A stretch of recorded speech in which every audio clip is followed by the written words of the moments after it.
Hello, everybody, and welcome to this inaugural lecture. My name is Francisco Veloso, and I'm the Dean at Imperial College Business School. And I'm here to welcome you and to host you on this inaugural lecture.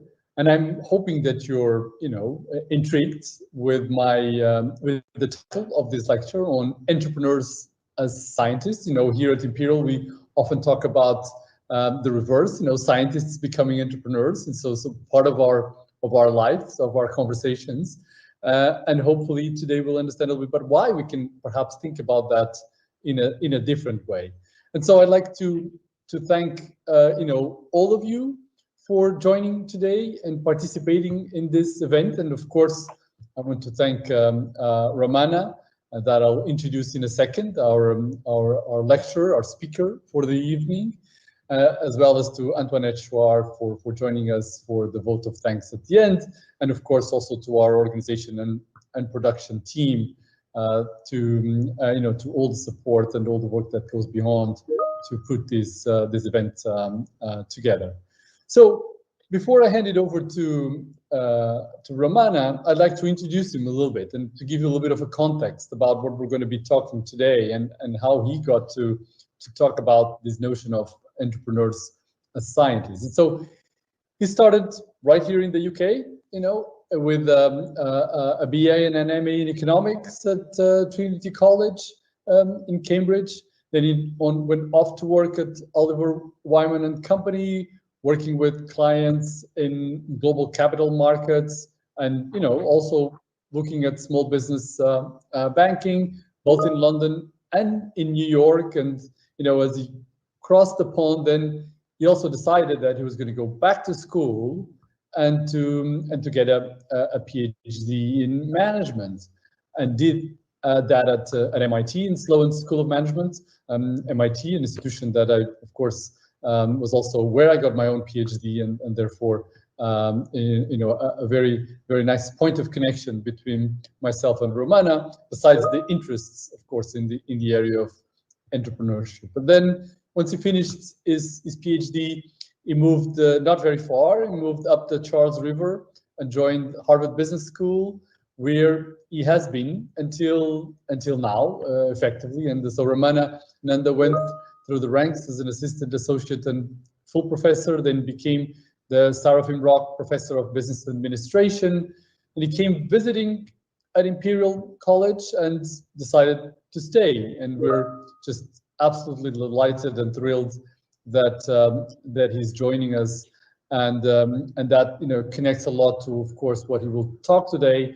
Some of the strategic drives that we have at Imperial and how things connect. So what is Ramana's general interest? I mean, this is in this understanding financial frictions. And so, new venture comes on board, gets decided, we need capital to develop it. What are the difficulties? What are the frictions on the financial side that limit, the development of these entrepreneurial ventures? And so through that, through his research to help entrepreneurs, certainly with fundraising, but also to shed light on financial intermediaries, corporate R&D, and policymakers on how they can basically put in place the right mechanisms that help select and commercialize the most promising ideas and technologies.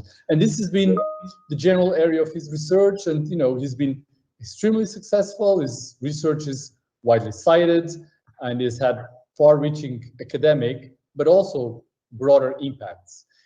Precisely because of his impacts, he's been the recipient of the Kaufman Prize Medal, which is awarded yearly to any scholar under the age of 40 whose research has made a significant contribution to the literature in entrepreneurship. And more recently, he also was awarded European Research Council Consolidator Grant to precisely work in topics that connect very much to his lecture today. Besides his academic role, he's very involved with startups, advising them on their financial strategies, but also with investors, special philanthropics, who are very interested in this issue of how do we address global challenges, including sustainability, climate change, through entrepreneurial solutions, something that is, of course, very much at the heart of some of the effort at Imperial. So today, we'll be focusing on one element that has been very central to his research, especially over the last few years, which is the commercialization and financing challenges that deep tech startup face. And this is, as he'll explain, the way that he's been approaching this conceptually, I find it extremely interesting, which is this notion that, if you think about the VC coming to support, a company, but you don't know if it's going to be successful or not. And this is, of course, something that the entrepreneurs are concerned, but also the investors. Then what can you do to learn about the viability of this new technology, this new solution, especially when these types of, complex technology that, is quite far from being commercialized and has very many important questions around which we need to learn both on the technical side as well as on the business and on the business model side. And so, this interest that he has, it's not about research, his interest in engagement has led him to be very involved in a new academic strategy initiative across college on deep tech entrepreneurship to precisely, help us better understand, deploy new mechanisms, tools to support deep tech. And there are many amazing opportunities that the college is working on. And the new campus at White City is very much, an opportunity to create a hotbed for this deep tech entrepreneurship. And that's why, I'm so much delighted, not only that, of course, Ramana is joining us at Imperial, but to be here today to talk about this important topic, for us at Imperial, for the business school, but hopefully more broadly for society and for the important role that, deep tech entrepreneurship can have to address some of the big questions and the big challenges that we have in society today. So I'm handing it off to Ramana. Just a reminder, you can ask your question through the Q&A function that you have in your screen. And I will basically use those that are more popular. So not only that you pose, but you can vote on those that you like. And I will use that to select a few of these questions so that we can work through those at the end of Ramana's presentation. So without further ado, Ramana and entrepreneurs as scientists, you have the floor. Thank you very much. Thanks so much, Francisco, for that introduction.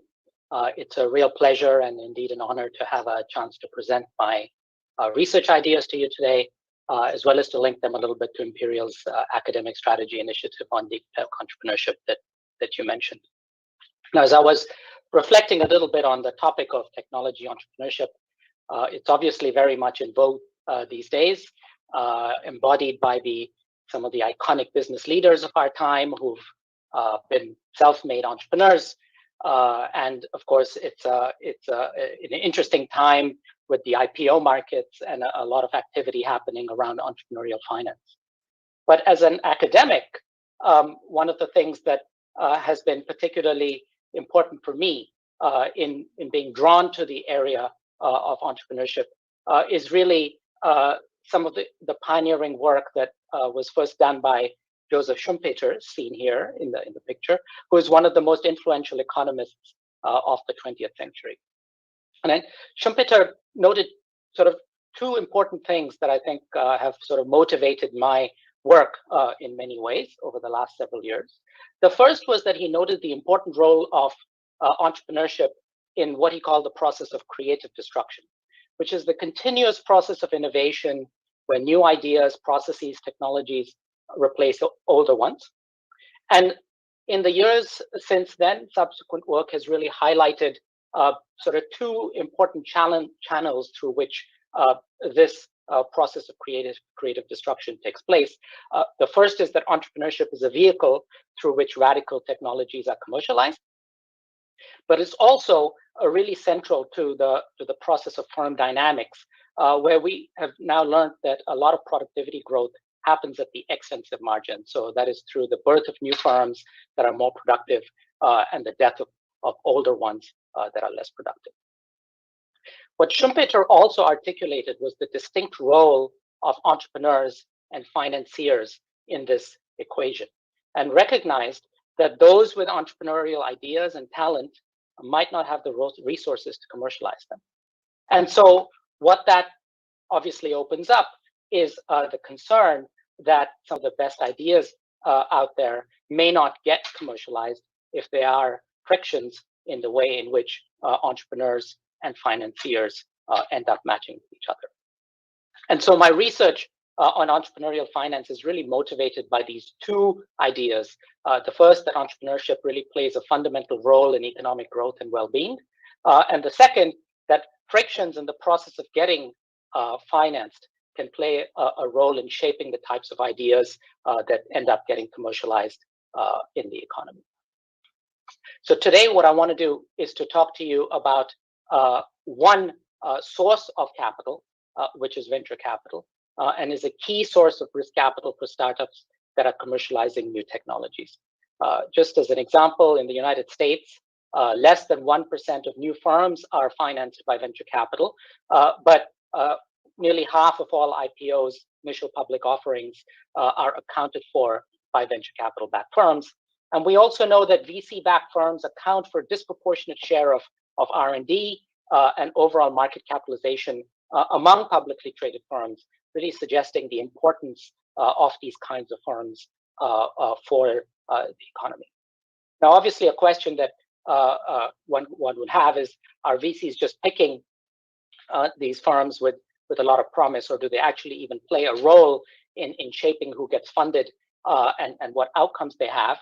And we have growing evidence that there's a lot of work that VCs do as hands-on financial intermediaries. They add value beyond just capital. They play an active role on the board of the companies that they invest in terms of monitoring and governance. And they bring to bear a bunch of contractual tools to align incentives in order to increase the likelihood of success. But we're also beginning to realize that that VCs play an important role as gatekeepers. There's a small number of investors, typically in the order of a few hundreds across the United States, for example, who will be responsible for selecting and advancing many of these new ideas. And so frictions in the process through which they acquire and aggregate information, for example, a disproportionate share, over 90% of these investors are men. About 90% of them are based in three broad areas: Silicon Valley, Boston, and New York.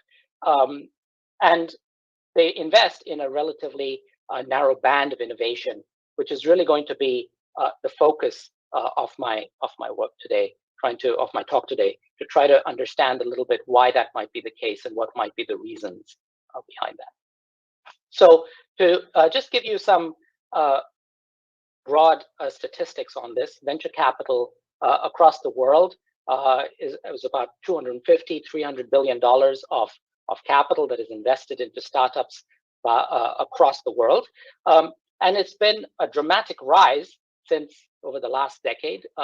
Rising more than fivefold from 2010 to, in this case, 2019. The 2020 numbers are even larger. And what's interesting that you can see from here is that the growth in venture capital investment has come really disproportionately from a few sectors: information technology, software services, consumer products and business products and services, and financial services.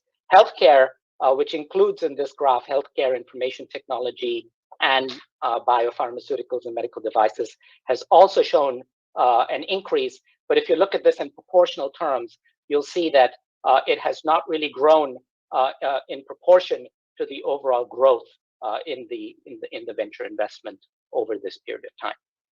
And so part of the question that one might have is that as we think about particularly deep tech investments, those in energy, in materials, resources, new computing paradigms, information technology and hardware, and a lot of the work around in biopharmaceuticals and medical devices, is venture capital able to select and advance these ideas? We know they're very important for society, what role can VC play in actually bringing to bear these ideas to the world.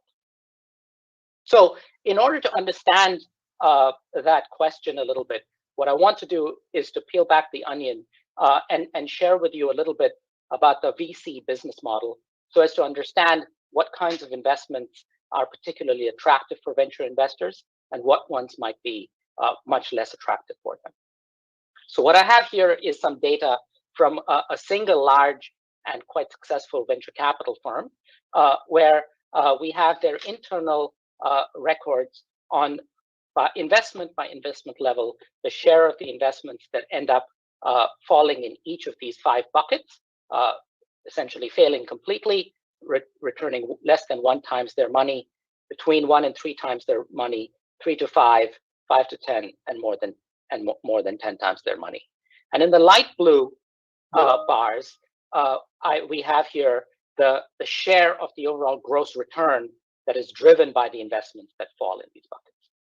So what you can see is, for example, if this venture capitalist invested, say, made 100 investments, about 61 or 62 of these investments essentially failed entirely, generating very, very little of the overall gross return that the venture capital investor made.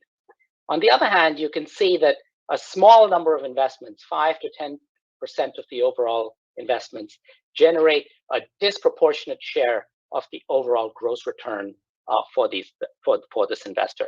So in this particular example, 10% of investments are accounting for something like 2/3 of the overall gross return of this fund. Now, this is an example from a single venture capital firm, but we have a growing sense that these are pretty representative of the kinds of distributions that we see across a wide range of venture capital investors.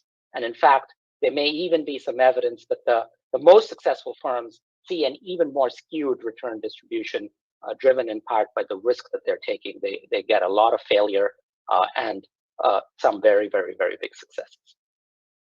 Perhaps unsurprisingly, you can see that we also have the scores that the partners gave these investments at the time that they first made an investment in these companies, and you can see that there was very little kind of between them in terms of the degree to which they could tell which ones were going to be incredibly successful versus those that were going to fail. So what is one solution that venture capital investors can use as they kind of bring to bear their tools to get through this challenge that they have, which is that they're making incredibly risky investments where it's very hard, they face a lot of uncertainty, and it's very hard for them to learn exactly which one at the time of first investment, which one is going to be a success and which one is not. And one important tool that they use is multi-stage financing. And what that really entails is that they invest a small amount of money initially to try and resolve some uncertainty. And then based on that, they reinvest in ventures where they update positively about the prospects, and they abandon those that are not viable. And so this process of reinvesting in ventures that are showing initial promise and abandoning those that are not is essentially conceptually equivalent to a sequence of experiments over time, where you put in some money to run an experiment to resolve some uncertainty, and then based on the results of that, you either reinvest or you abandon. So to just give you a very sort of a toy example, here you have an example of a venture capital investor who is making essentially a 2-stage investment. There's one which is the learning or the experimentation stage, and the second, which I'm calling the scaling stage. Now, in this example, the investor has the opportunity to invest £5 million into this company, and they believe that there is a 10% chance that they will see some intermediate result that's positive, but a 90% chance that they won't see any positive information. Importantly for them, if they see negative results, they can abandon. They don't have to continue investing in this project. However, if they see positive results, they can then invest 25 million more in this company and then get a 10% chance of a super successful outcome, in this case, £1 billion.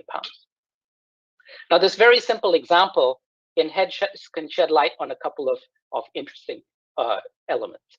The first is that if they were to make this investment all at once, if they were to invest £30 million with an unconditional probability that remained the same, so 10% times 10%, so a 1% chance of £1 billion,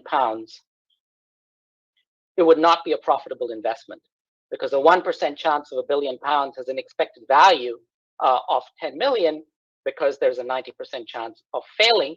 And so effectively, if you had to pay 30 million pounds to learn whether you were going to get £1 billion with a 1% probability, you wouldn't make that investment. However, the fact that you can break this up into two stages, one where you're learning about some intermediate results, and a second where you only invest when there's intermediate results, makes it such that you're willing to take such an investment on. And the reason for that stems from the fact that the abandonment option is so valuable for this VC. The fact that they don't have to invest 25 million pounds 90% of the time is so valuable to them that they're willing to invest, in this case, a total of up to 30 million pounds in order to be able to make the chance of figuring out whether they're going to get £1 billion. Now, another element about this sort of relatively simple toy example is that the degree to which this experiment is valuable is going to be driven by two factors in this very simple example. The first is how expensive is the experiment? How much does it cost to actually learn whether we're going to get positive or negative results? The cheaper this is, the more valuable the experiment is. And the second has to do with how much information this experiment generates. In effect, if this experiment generated no information, so that the expected value conditional on seeing intermediate results was exactly the same as the expected value conditional on seeing a negative result, this would not be a very valuable experiment.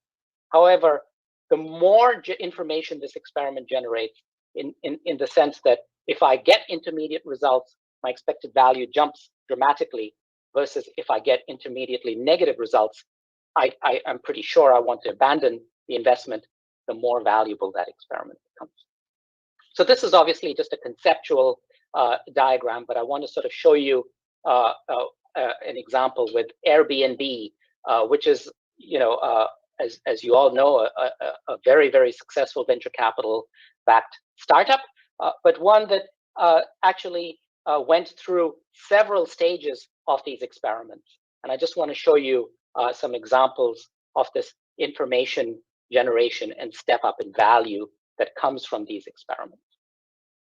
Their first investment came from the accelerator Y Combinator, which put in $20,000 and bought 6% of the company.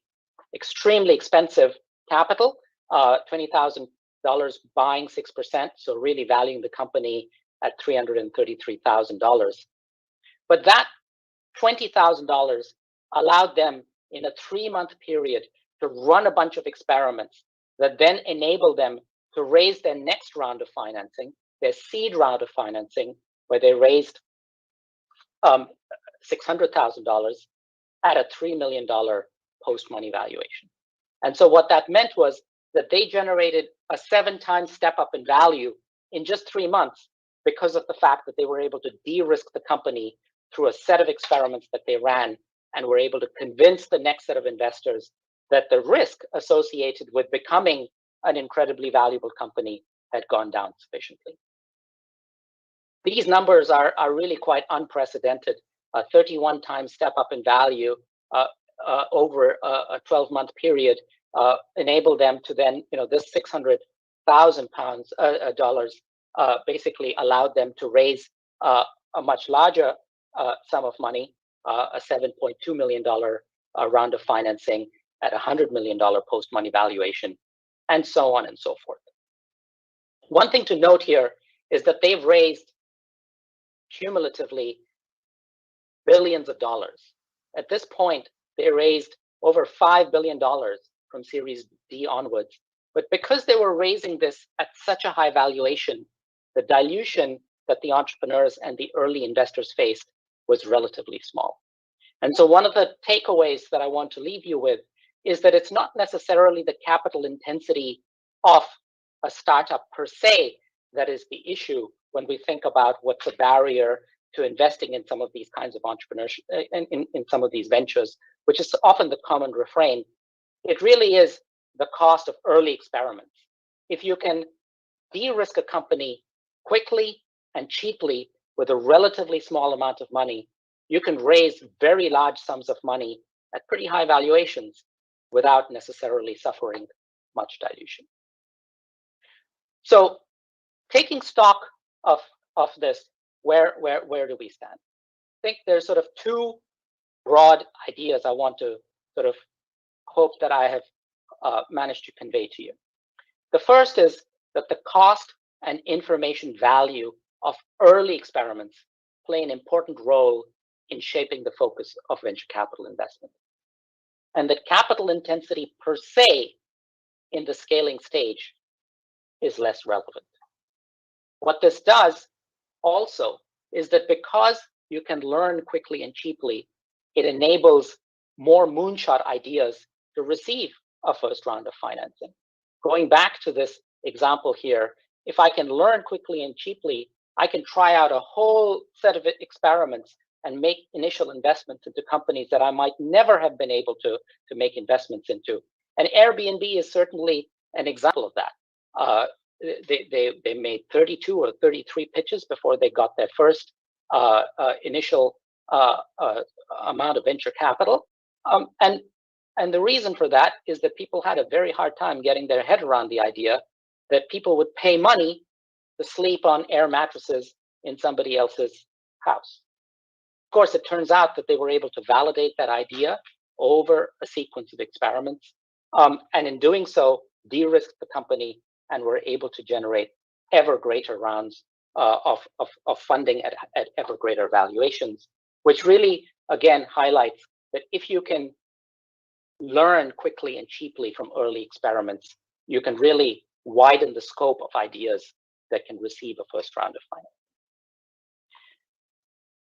This gets me to an important role that Amazon Web Services and the rise of software as a service business models have really played in driving the growth of information technology business, enterprise software and consumer internet businesses that you saw had really driven the disproportionate growth of venture capital investment in the last decade. One of the reasons why that has been feasible is that what Amazon Web Services allowed technology startups to do was to rent spots on the cloud rather than have to make large initial investments in expensive server technology and hardware. And what that really allowed these startups to do was to, again, lower the cost of early experiments. They could try out all kinds of ideas. Many of them failed. In fact, the failure rate of initial investments has gone up substantially over this period of time. However, conditional on actually showing some initial traction, startups can raise their next round of financing at a higher step up in value, and therefore are able to preserve a lot of the equity for the initial founders and for the initial equity investors, which then allows and makes it such that it becomes a very, very attractive investment area for early stage investors. This has obviously also driven the revolution around the lean startup model and the rise of accelerator programs, where you can see within a 3-month period, it's possible for startups to actually gain a lot of insight and de-risk their oftentimes market risk, because what they're really trying to understand is they have a technology, they have an idea, and they want to see, is the customer actually going to buy the product that they have in mind? And they're able to conduct a bunch of initial tests that allow them to learn that fact. Now, the flip side of that is that deep tech, sometimes called tough tech, faces a handicap. And why is that the case? It's because these technologies often embody substantial technology risk. They're based on fundamental science or engineering innovations. It's not just about figuring out whether the consumer is willing to purchase the product or the service that you've come up with. You actually have to figure out whether it's going to work. And taking the time and the money to learn whether that's going to work is going to be expensive. And in the language that we've been talking about, these early experiments in tough tech end up being much more expensive and take a lot more time. And so one of the results of that is that most of VC investments in such industries are really in startups where early experiments are cheap and generate a lot of information. So for example, you might hear a lot of VCs saying that they invest in clean tech, and that's absolutely true.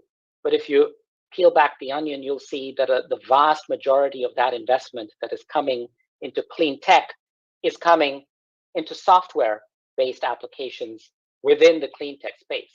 Nothing wrong with that. It's great that that's happening, but it still means that there are clean energy investments around new energy generation, around storage, around carbon sequestration, capture and sequestration, that are all, while every so often getting investment, are not necessarily getting the sustained interest and investment from venture capital that may be required to generate that process of creative destruction that we talked about early in this talk. So what can we do to address this deep tech handicap? And what I want to talk to you about are sort of three broad ideas around what one could do to think about addressing the handicap that deep tech investments face relative to information technology startups. So the first is to take a page out of the Amazon Web Services book and to think about ways in which one can reduce the cost of learning about the viability of technologies. Oftentimes, starting science-based ventures is both is expensive because of the physical infrastructure investments that we need to make, and oftentimes it's hard. It has historically been hard to learn whether something is going to work or not without building an expensive prototype.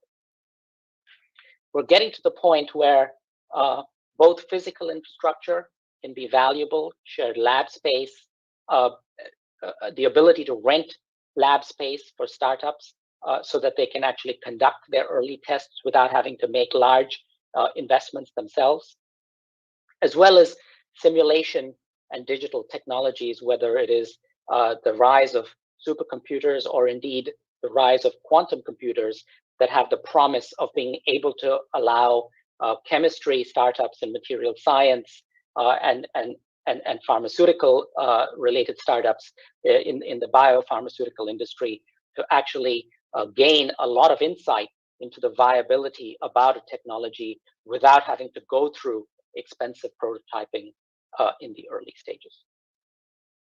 The second is thinking about these experiments and structuring these experiments much more as scientists would do, which is sort of the, in some sense, the theme of today's talk. If one thinks conceptually about the fact that what one is doing is raising money as a startup, raising money to buy time to learn about the future value of the venture and to learn about its viability. What you really want to do is to think about how you can increase the information value about the prospects of this company.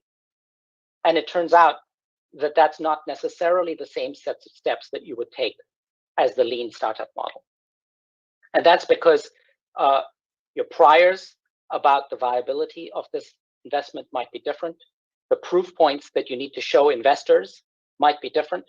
And so the specificity and the sensitivity of the tests that you need to run might be systematically different in terms of the tests that you have to run. And so while this is a conceptually interesting and distinct notion, one of the things that I'll talk to you about is how we're thinking about taking that idea and really putting it into practice and thinking about how we can generate more information for a given amount of cost so as to make the most out of these experiments as deep tech entrepreneurs. Another element that's important when we think about structuring early experiments is the important role that that comes from learning from failures and the role of scaling public knowledge. So one of the important things that we saw was that there's so much failure in this world because there is so much uncertainty, and most of that failure ends up being private. People learn that their own idea worked or didn't work, but others don't get to learn from that. However, if one could find ways to actually generate these information spillovers where we can learn from other people's failures, that allows us to develop better experiments ourselves, in effect, taking into account the information that comes from someone else's experiment and building that into the way in which we actually think about de-risking our own. And then the final area is around structuring catalytic capital for moonshots. One of the things that we can do, obviously, is reduce the costs of early experiments. We can generate more information, but it may still be the case that these early experiments are not profitable to conduct for a profit-seeking investor. One way in which philanthropists can help is to support the de-risking of these moonshots, ideas that have incredible value if they end up working, but have a very, very low likelihood of working at this point in time, by figuring out a structured way of actually building the milestones and thinking about how to generate the most information for the least amount of cost. These philanthropists can play a very important role in generating these information spillovers that will be valuable if indeed these companies then end up hitting their milestones. So the goal is to sort of identify projects that are currently not commercially viable, but could become commercially viable if they hit certain milestones, and to really bring in non-dilutive, catalytic, philanthropic capital to finance those early experiments. The last broad thought that I want to leave you with is really that universities can play a really central role in this effort. Universities are the home of science and business knowledge. Imperial is a case in point, with deep expertise in science, engineering, medicine, and business. We have the ability to train technical and business talent to understand how to interface with each other and work together to run these early tests and experiments. And we have the capability to structure these early experiments by understanding the requirements that businesses, commercially minded investors need to see in order to make an investment, but at the same time, to be able to think carefully about the scientific milestones you need to be able to meet in order to be able to generate those business-related milestones that will be convincing to investors. I think a second really important element that is worthy of thinking about here is that incentive structures, many of the incentive structures that are there in the university environment, are well aligned with this effort. So as I mentioned, one element here is in being able to scale public knowledge, to generate as many information spillovers as we can, so that we can learn from others' failures as well as successes in terms of how we design and develop our own models. This is something that is the bread and butter and the DNA of universities, where it is in our it is in our blood to try to make knowledge public and to share it with a wide community. A second area that we talked about was working with grant funding from governments and from philanthropists And again, that's an area that universities have developed a lot of expertise in because of the grant funding that comes to support basic and applied research. And so my contention to you is that these are important ways in which we could address some of the challenges by working to create early experiments that will make it such that commercially minded investors would find it profitable to invest if they made it past certain thresholds, and that universities can play an important role in actually being the place where these are designed and conducted. Now, of course, these are there's non-trivial considerations on the other side as well. Perhaps the most important being balancing the desire for impact without getting too driven by commercial interests, which is a big concern for a lot of academic researchers.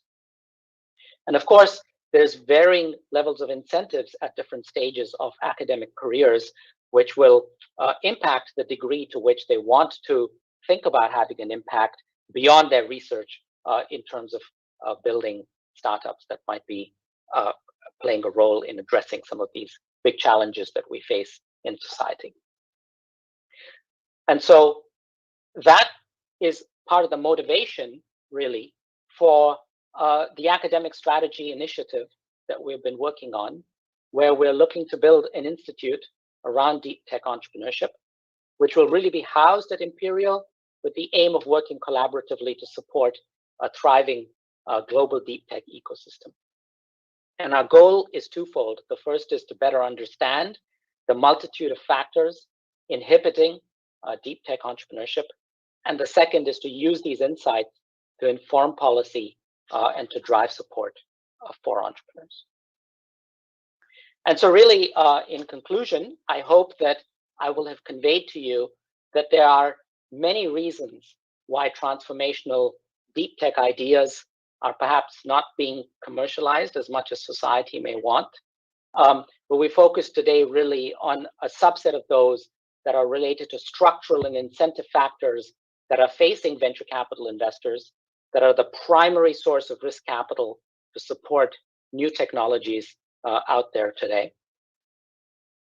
I've touched on how the cost and informativeness of early experiments play an important role in determining which ventures might get financed. And I hope I've showed you a little bit why universities can play a meaningful role in helping deep tech ventures achieve their potential through lowering the cost, boosting the information value, and raising financing for moonshots that have great potential, but are not yet commercially viable. And so I invite you to join us on this journey. There's a lot to be done. It's really at the start, but we think that there are important steps that we can be taking to really help bring some of these ideas to reality. Thank you very much.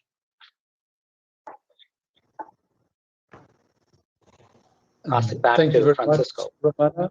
Thank you very much for your presentation and for these very interesting and very relevant ideas, as you said, that can hopefully bring and unlock a lot of value.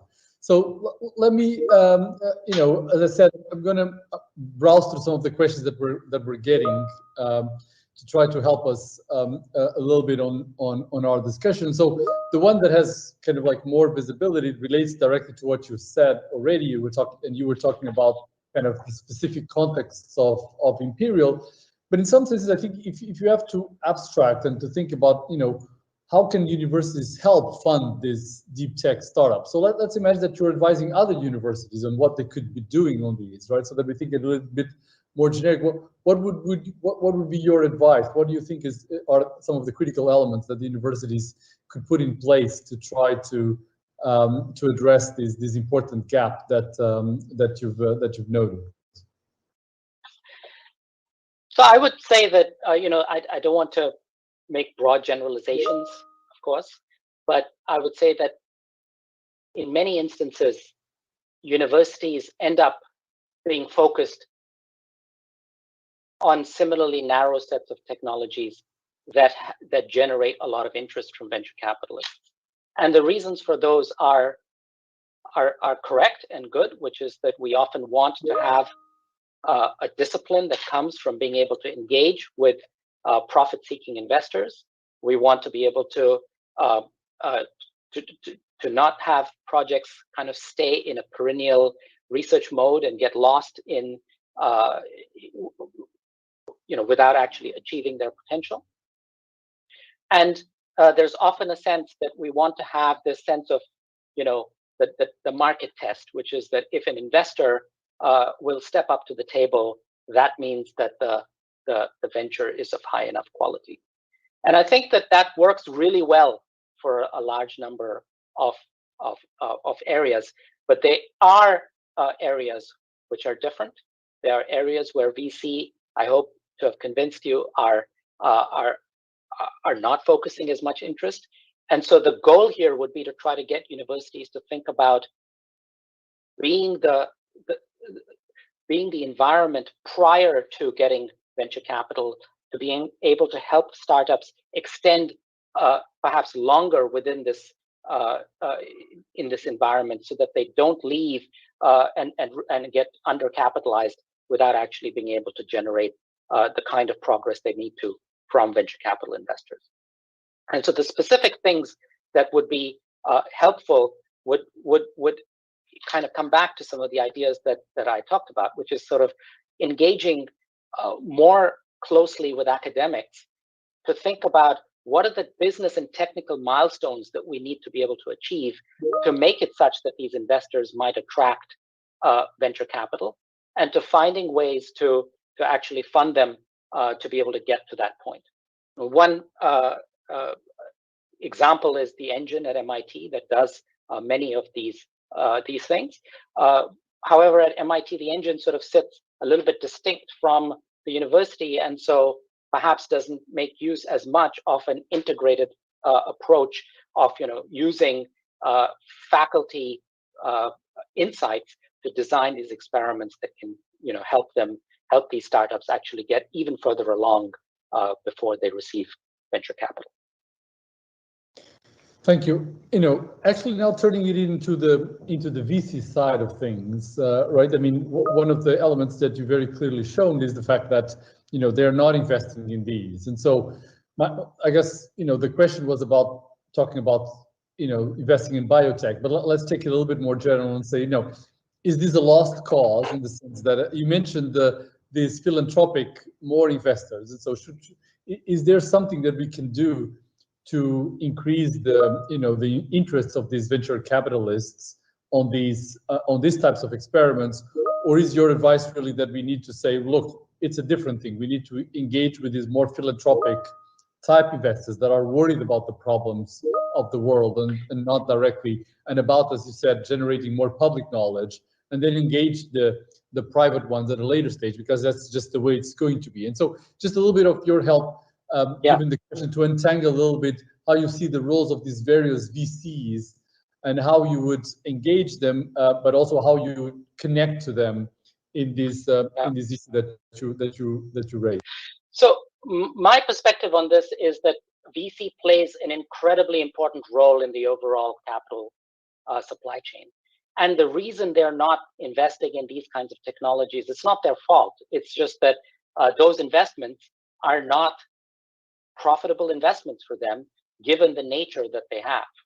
Now, one approach is to kind of think about an entirely new business model of trying to take these investments and build them separately, and that may indeed be something to think about. So, for example, family offices have been thinking about how to kind of make more patient, longer-term investments in these kinds of ventures.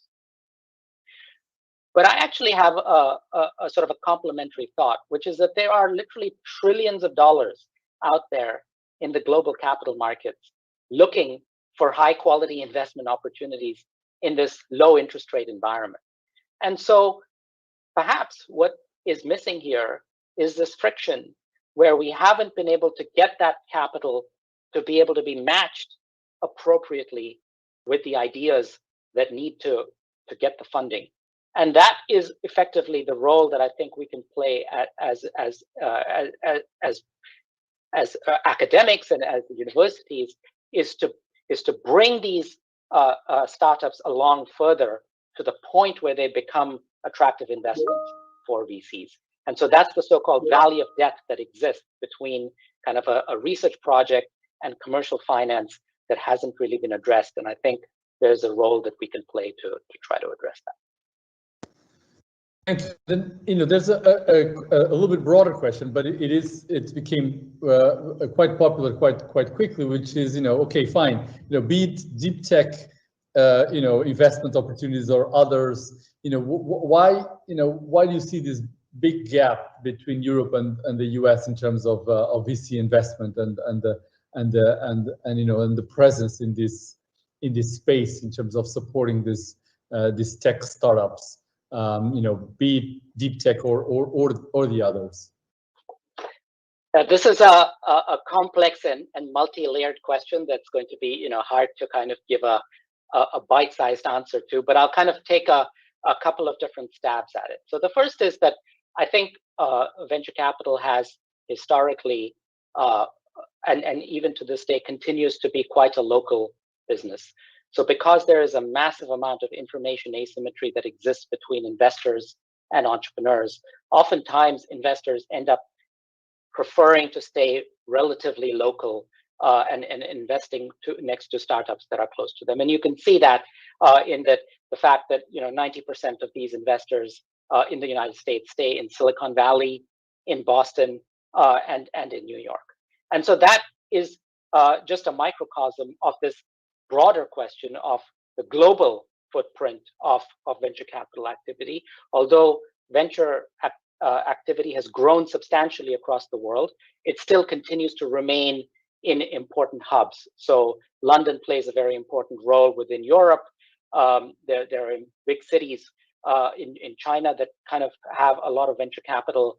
And so even in the United States, there's many places where there are presumably good ideas where the VCs are not paying as much attention because they end up not being physically close to them.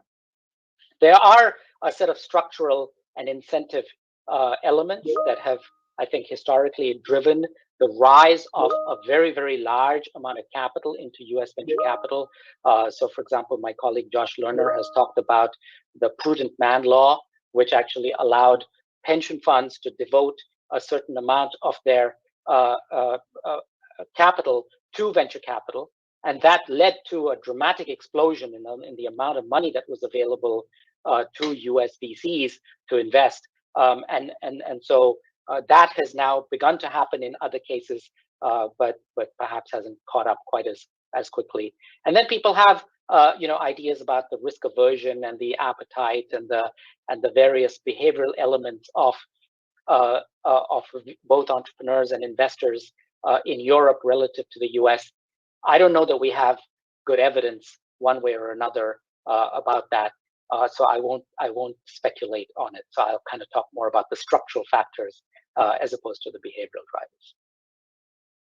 Thank you very much. And then there's this may be the last question, but what about other agents? We talked about these philanthropic VCs type people or general money that may be around, but there's a very interesting question about R&D consortia and corporates, right? So given that traditional VCs are not entering, does this mean that there is an opportunity for R&D consortia or for corporate venture capital to step into this space because they have specific needs about what they want or need to do because of regulatory pressures or others that would make a difference? And do you see any evidence that corporations are playing a different role in supporting deep tech that would be interesting for us to consider as a university, but more broadly for the development of deep tech? Yeah, so for sure, I think the elements of deep tech, which is often that you're selling into a very large concentrated markets with a few incumbents, make it such that deep tech ventures have to think about how they're going to either collaborate or compete with these large behemoths, right? And so the role that these companies play as investors, as potential customers and acquirers is really important. I think corporate R&D and corporate venture capital comes with its own sets of incentive issues, and we know, at least historically, that the corporations haven't been the home where a lot of new radical innovations have emerged from. But that's not to say that it is always true. And so one of the things that I think has worked pretty well in the biotech space, for example, is that corporations and startups have figured out their role in the overall idea and capital supply chain. So a lot of the biotech startups are engaged in early stage innovation, and then they either license or partner or get acquired by these large corporations. And we haven't seen that happen quite the same degree in, for example, energy or defense or advanced materials. And so that, I think, is one open area to understand, is whether there is a way in which that can play a role in driving innovation, so that we can, each of us ends up with our own areas of expertise and can work together to actually generate that innovation. Of course, it's challenging because from a large company standpoint, I would obviously like to acquire the startup on the cheap. And so it's not necessarily in my interests to always collaborate with them, but figuring out how we can design incentives that would be appropriate to engage that ecosystem to develop, I think is very important. Thank you very much. I mean, of course, many other questions, but unfortunately we're running out of time. And so what I'd like to do now is to invite our guests, Antoinette Chouard, who's a professor of finance and entrepreneurship at the MIT Sloan School of Management, and a good friend of the school here at Imperial College, and of course of Ramana, and a leading expert in these areas, to close with a vote of thanks. We're delighted to have you, Antoinette. Off to you. Great. Thank you very much. Thank you for having me.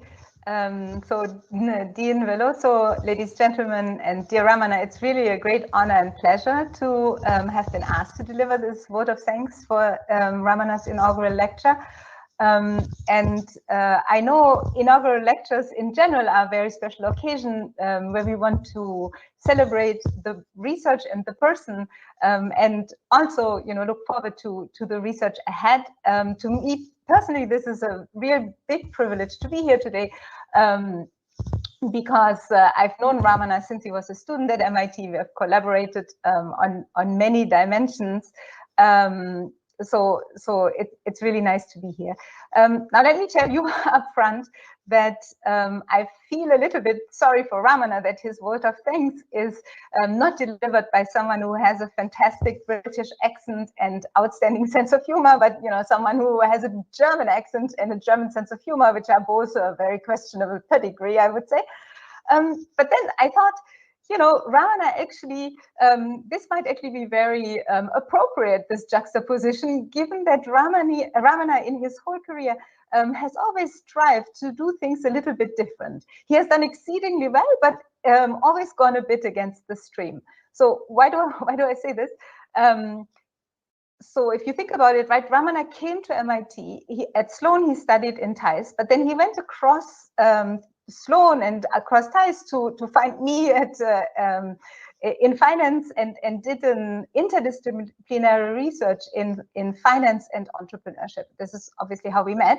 Then when Ramana went into the job market, he did exceedingly well. He had lots of offers.